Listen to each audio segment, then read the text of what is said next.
Good evening, it's January 15th, 2025, and I'm sitting and speaking with Mr. John Jeckovich about his book titled Their Mother's Sons.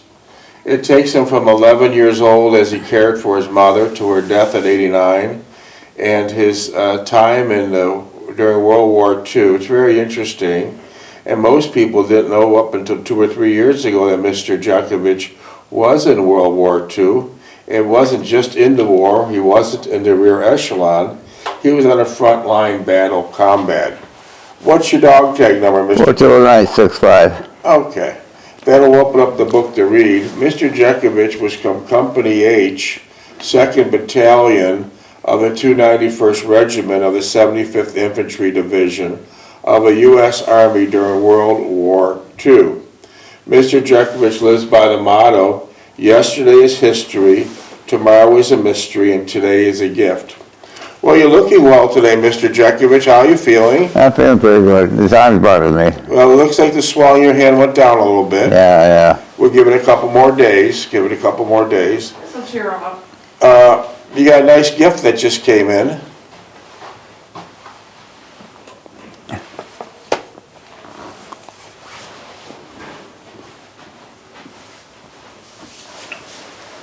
Isn't that a beautiful picture?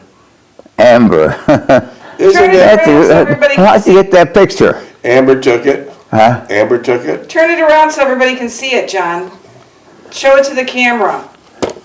Yeah. Yeah, very nice. That is very a nice. beautiful picture of Amber Nicole Jeckovich, which is Mr. John Jeckovich's great-granddaughter, and she comes in 4 or 5 days, visits his house 4 or 5 days a week for several hours a day.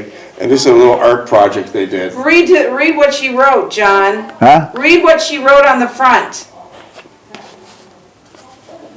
To my dearest Paul Jeckovich, I look to the time of good times together each day. We are just like two peas apart. Love always, Amber. Beautiful young lady. Yeah, I was with her when she painted this up.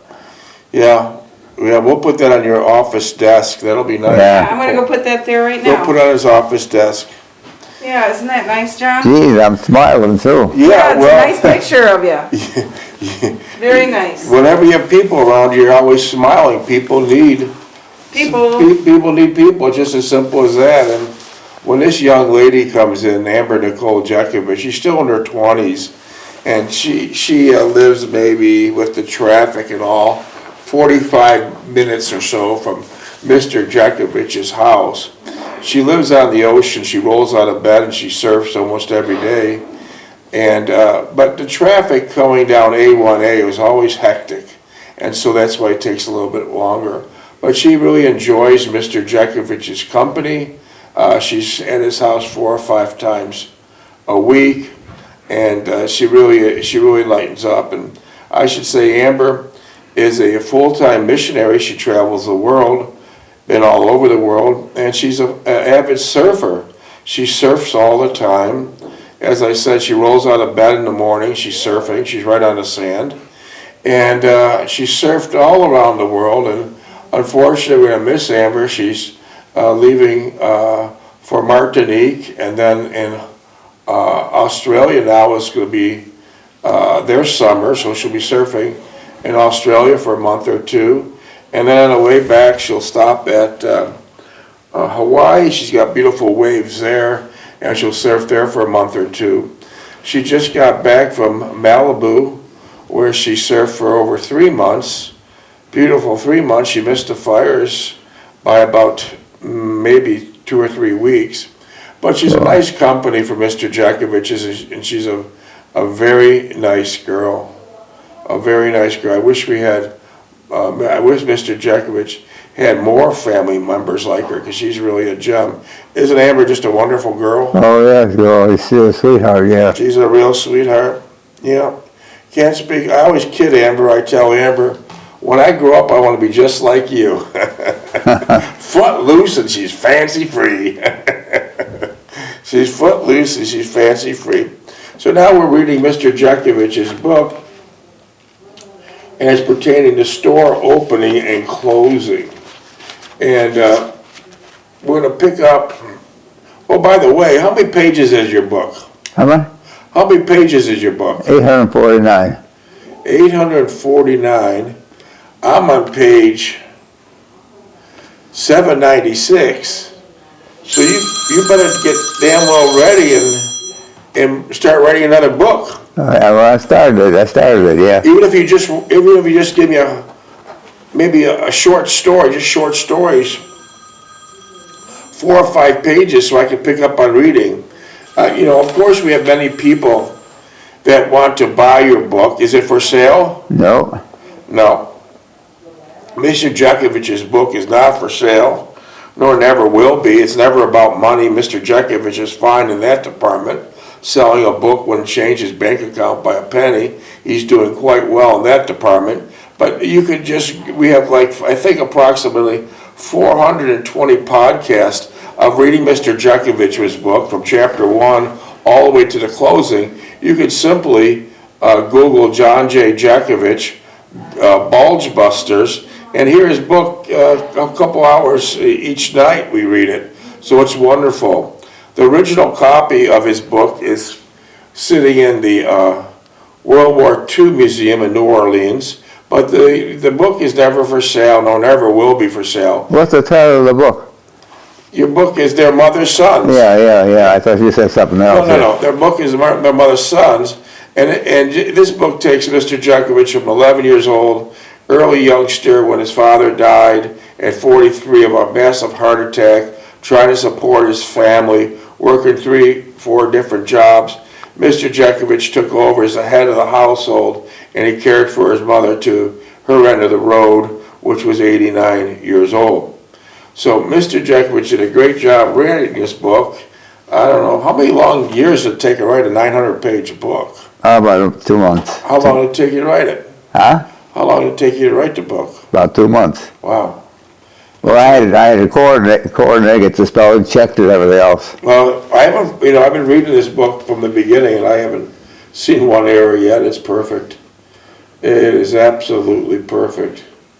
Mr. Jeckovich was a highly decorated World War II veteran, and a lot of that information here is shared with youngsters about his World War II frontline combat fighting. Mr. Jeckovich was shot by a sniper in World War II, beat up, stabbed. Lost the left hip. Lost a hip, stabbed, trench foot, frostbite. I still got the frostbite. He still has a frostbite. That does not go away. But a lot of young soldiers, a lot of young teenage soldiers lost limbs and face and noses and hands and fingers and everything to frostbite. A lot of people don't know that Battle of Bulge was the coldest winter of record. That Battle of Bulge with the wind chill factor is 50 below, and you basically lived outside in holes for several months. But this is a cold winter now up north. A lot of people are going skiing. But keep in mind, if you do get frostbite, the worst thing to do is run inside by the fire. That's no good. If you get frostbite, take a snowball, make a snowball and rub it on that area. It'll get the blood circulating again. That's a little trick to possibly save one of your limbs, but it works. It works. So Mr. Jeckovich still has symptoms of the frostbite. Whenever it gets cold here, it acts up on you. Yeah. Right? Well. Every time, it snaps up. Yeah. Well, you're looking well tonight with your nice clothes and all. So you like the picture that Amber sent in from you, huh? Huh? You like the picture that Amber made for you? Oh, yeah. What a true gem. What a true gem. And Mr. Jeckovich, by the way, still has shrapnel in his leg, and Mr. Jeckovich is knocking on the door of 100. He was born in 1925, and now we're in 2025. Back then, the gasoline was 7 to 9 cents a gallon. Fill up your car for $2 or $3. Back then, when you got that 7 and 20 minutes. 9 cents a gallon gasoline, the attendant would pump it for you. The attendant would check all the air in your tires. Yeah. The attendant would clean your windshield, check your oil. Yeah. All that for 7 and 9 cents a gallon. Yeah. Keep in mind, in 1925, the cost of a first-class postage stamp was basically 2 cents. Yeah, I remember that, yeah. And back then, when you lived on 3063 Orleans Avenue, how many times a day was your mail delivered? Twice. Twice, you hear 8 that? o'clock, 9 o'clock in the morning and 3 o'clock. Hear that? Twice. Winter and summer. 2 cents. That poor guy, Jackie, was a small guy, and he come out 3 o'clock in the morning, Yeah. at 3 o'clock in the afternoon. 2 cents for a first-class postage stamp, and they service the houses 2 times per day, 6 days per week. And now we're paying 70 cents approximately, I guess, on a first-class stamp. You never get your damn mail. Who knows where your mail is? Yeah, You'd be yeah. lucky to get mail. You know, to get the You'd be mail lucky back. to get mail. Yeah. Once a month, it just doesn't work out. Just how things were so much different then. There was no TV then, but you did have a phone bolted to the wall, right? Yeah. When you picked up the phone, what did you hear? You hear a buzzing, and then there was a party line. Tell us what a party line is. Party line, sometimes they either talking, or when you're talking, they're listening to So what you're saying. back then, their phones were hooked up in a standing position, so you'd stand up and talk with maybe a 2-foot cord, and when you picked it up, other people were talking. It was a party line. So what you had to do is you had to patiently check it every 5 or 10 minutes Till it's clear. till it's clear, and then as soon as you made your call, what would the other people do? They click on. Listen to you. I guess that was the entertainment then, right? Yeah. I guess the entertainment then. Wow. And Mr. Jeckovich grew up in Niagara Falls, New York. And back then, it's hard to believe because today it's a nasty, rotten ghetto. It was called the honeymoon capital of the world. Oh, yeah. People came from all over there. Yeah. Marilyn Monroe did movies there, and Yeah. it was a very vibrant city. The government, the politicians ran it right into the ground. It's basically a ghetto where you need a gun on your side to even Yeah. go out. And the population dwindled down to about 10 to 11,000. So it's Everybody's moving out. Everybody's Yeah. moving out. so it's no longer considered a city, it's considered a village. However, they have that beautiful falls there. The beautiful falls, nature's best, right there. And Mr. Jeckovich, when he worked at his laundromat, you could throw a stone and actually hit the falls. You could hear the roar of the falls. Yeah, right? yeah. 3 o'clock in the The roar of morning. the falls. Yeah. So you have that beautiful given gift by nature, and the politicians completely destroyed every Yeah. aspect of it.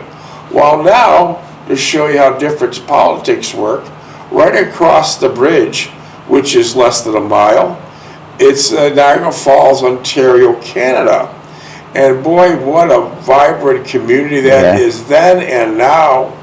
Beautiful 5-star hotels, restaurants, 3 scenic towers. Everybody's going to Canada. And it is as clean as Disney. As clean as Disney. Lots of scenic, lots of beautiful flower displays. It's absolutely gorgeous. So it gives you a good example how a politician could make a city and keep a city beautiful versus a politician on the New York side that basically raped it, took every dime. Well, they didn't live there. They lived in the city, out the suburbs. They didn't live in the city. Yeah, it's an absolute shame. They just manipulated the city when they were Yeah, they back. took advantage of it. They abused their power. Yeah. But Mr. Jeckovich had his store on 2nd and 3rd Street in Niagara Falls. His laundromat was there for 18 years. The door was never locked, and he had a great business there. But all of a sudden, the geniuses of the city council of Niagara Falls and said, hey, I think we're going to put a civic center where you're at. Yeah. So all those vibrant businesses around there, motorcycle shops, pizza shops, all kinds of beautiful businesses, mom and pop businesses there, were all told to move out, Yeah. bulldoze on your property, and put a civic center. How did a civic center do? It's washed out. Washed out. A year they were down. A complete friggin' ghetto today. The civic center was a white elephant. If these young businessmen, entrepreneurs weren't bothered, their stores would still be going on. It'd be second or third generation. It just didn't work, so it's a complete white elephant. You need a gun on your side to walk in that area. But when you got it, how was the culture when you were running it? How was the neighbors when you were running your laundromat? They're a sweetheart. They're a sweetheart. They were poor, but they're honest and they were very friendly. Yes, yes, and they took care of your machines well. Yeah, They appreciated you being there, and there was no vandalism. yeah. How do you think it would be today if you opened up a laundromat in Niagara Falls? They would pull the stuff, they pull the coin changer off the wall. They take all the vending machines and turn them over and knock them down on the floor, and then take all the machines and damage them. So they'd basically destroy your place in one day. Just destroy the place in All one your day. hard work, Yeah, they would destroy in one day. for no reason at all. No reason at all, just to raise hell. Like I recently read in the coin-operated laundromats in New York City, 47 of them were completely vandalized by illegal aliens. These are small mom and pop businesses. They were vandalized so badly, not one of the 47 families that have their business there have the funds to restart.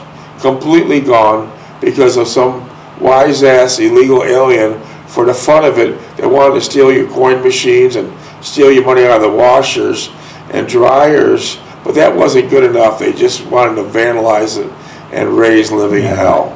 So we're in a great big different culture now. Oh, yeah. We're in a great big different culture now. And these weren't citizens. They were crazy people that imported themselves. Yeah, they brought in here. They come from all over the country. Yeah, All over the world. yeah. Yeah. Yeah, well, that's an absolute shame. Well, anyways, times were a lot simpler then. A wife was the head of she ran the household, took the kids to school, and he always had dinners available. And the husband back then was the breadwinner. He would work, and the wife would take the funds and operate and run the house and get all the groceries. And it was as simple as that.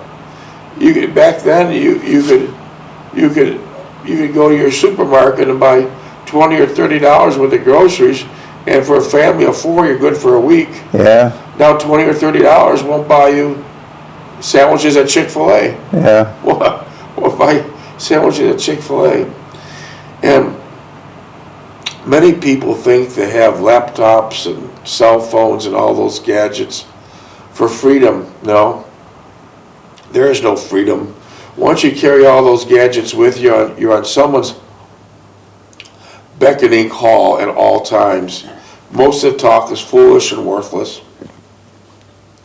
Back when they had a phone in 1925, when Mr. Jeckovich was growing up, it was attached to the wall with about a 2-foot cord. And if your phone, think about it, if your phone was attached to the wall, you had freedom. Because once you're out of the house, you have no one to bug you, Yeah. no one to bother you. You took your calls when you're at the house. But now, you could be doing anything. And of course, your phone rings 100 times a day. And almost every one of those calls aren't necessary. Yeah. It's just sucking the life out of you. I used to make the calls down at the Civic Center downtown. Oh, the train station. In the train station, yeah. Oh, okay. I'll elaborate on this. When Mr. Jeckovich was dating Delphine Stulak, she lived in Buffalo, and Mr. Jeckovich lived in Niagara Falls. And he would go down to the train station, I guess with a pocket full of coins, and call his girlfriend, Delphine, from the train station, Yeah. right? Yeah, that's pretty cool. Was there a lot of telephones at the train station? Cell phones? Yeah, was there a lot of telephone booths? No, just the one booth. No? And another thing, in 1925, you could buy a pretty damn nice house for a couple grand, and the cars were like $700 or $800. So, times were much simpler. Much simpler. Now, most young people can't even afford a house. No. Even if husband and wife is both working, they can't afford a house. Things are out of control. And back then, the wife stayed at home. Back then, the wife stayed at home and ran the household, correct. So life was a lot simpler then. So we think we're smart by having all these gadgets. We're not smart. We're not smart at all. Made it more unbearable. The best thing to do is take those gadgets and throw them in the garbage and check your messages at your house once a month. You probably have a simpler and easier life. Who needs all the harassment on an hourly basis? So that was 1925. And by the way, that was a Great Depression was going on.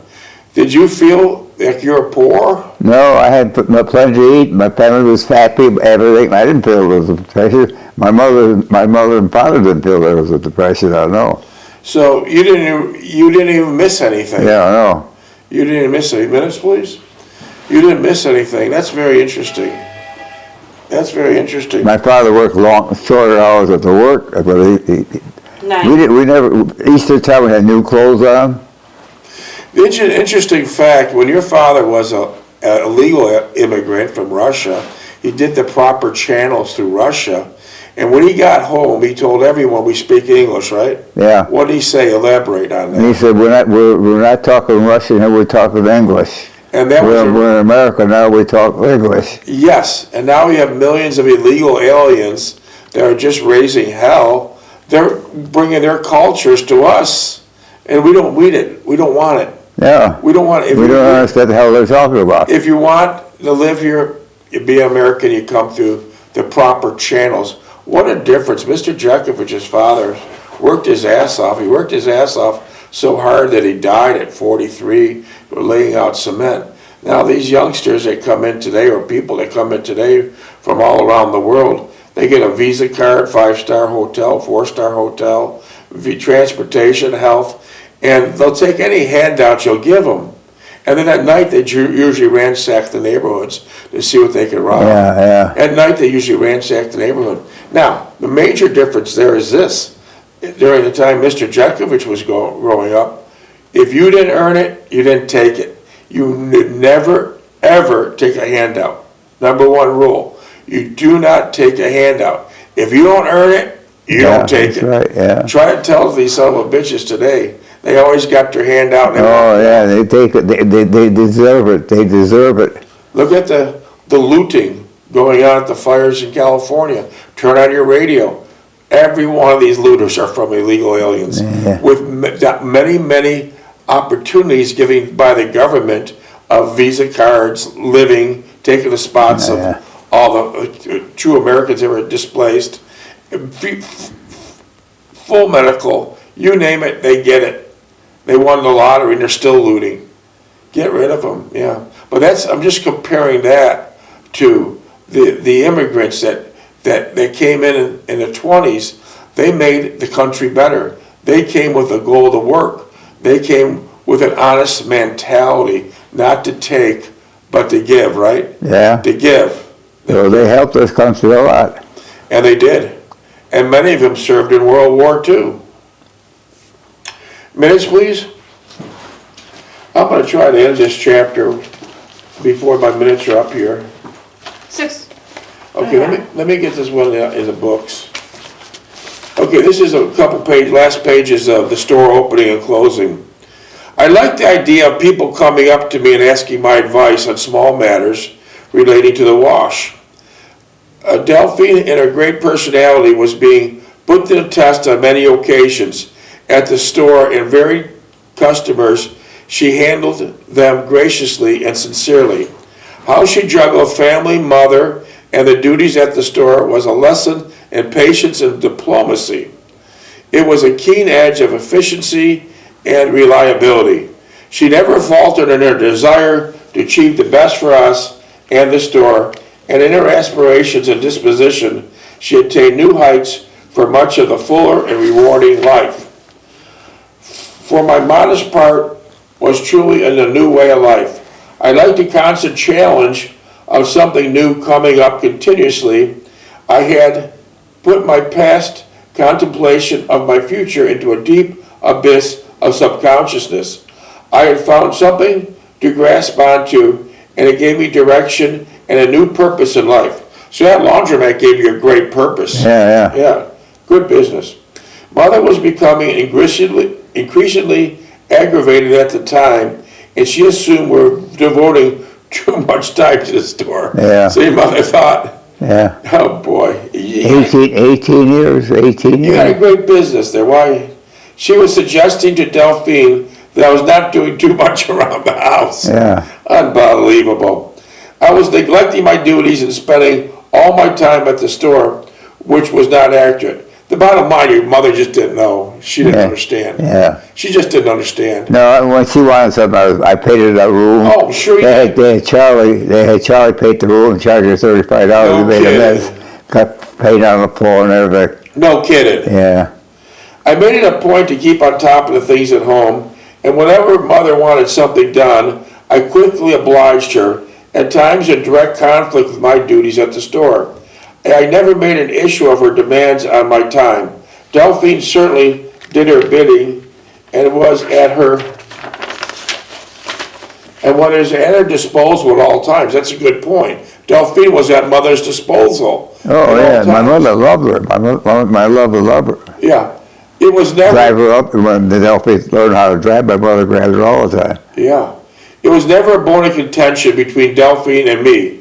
It was always taken for granted that mother had first priority after the children. I suspect mother never considered our viewpoint, and said she focused entirely on her own perspective and had no expression and She was only looking for herself. was not worried about expressing it. And the wrath of the heavens would descend upon you. Mother did not realize the juggling acts we were performing to anticipate her desires and wishes, especially with the advent of the store. Delphine was in the forefront, much more in this respect than I was. There was many times when she would not relate to me the lengths she went to fulfill mother's wishes.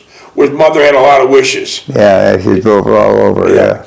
It was a constant struggle at the time, frustrating, but Delphine accomplished it with devotion and veneration. I was working midnights and going to the store after supper from about 7 to 10 p.m. to clean up and check the equipment.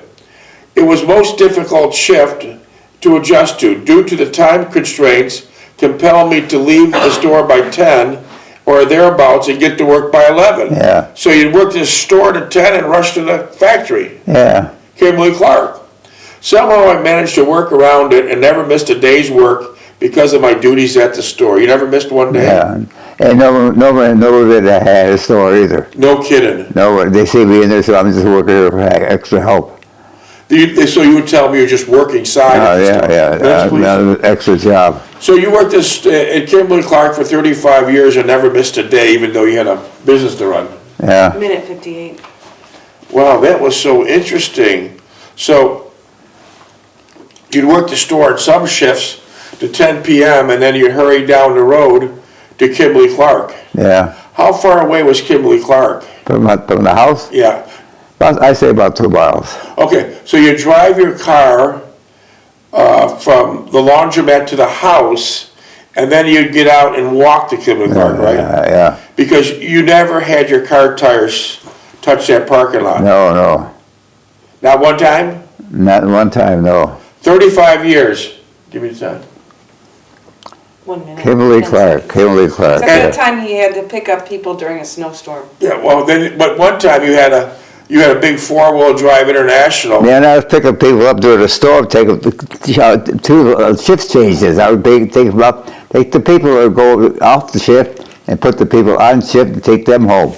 That was during a big snowstorm. Yeah, 77, yeah. So you had a big four-wheel drive, crew cab, and you'd go pick them up at their house, wherever that may be. Yeah.